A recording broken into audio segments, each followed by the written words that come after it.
Welcome back. વિરામ બાદ નજર અને સમાચારો પર કરીએ તો જીકાસ પોર્ટલથી પ્રવેશ પ્રક્રિયાને લઈને મહત્વપૂર્ણ સમાચાર છે. જીકાસ પોર્ટલમાં રહેલી ક્ષતિઓ દૂર કરવા માટે ઉચ્ચ શિક્ષણ વિભાગ હવે એક્શનમાં છે.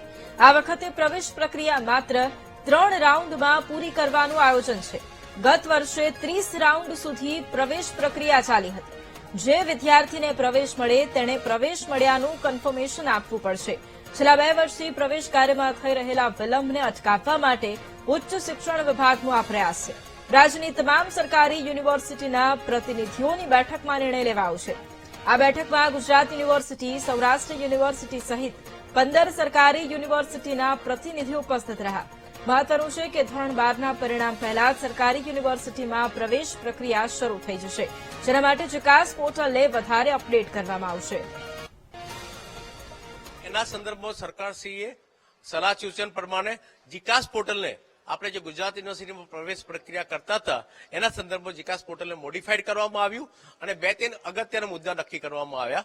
એમાં ખાસ મુદ્દા એ છે કે જે વિદ્યાર્થીને પ્રવેશ મળે, પ્રવેશ સિક્યોર કરે, કન્ફર્મ કરે કે ના કરે, એને એ કોર્સની અંદર બીજી વાર રિપીટ ના થાય અને વિદ્યાર્થી જ્યાં સુધી કન્સેન્ટ ના આપે ત્યાં સુધી એ બીજા રાઉન્ડમાં જઈ ના શકે.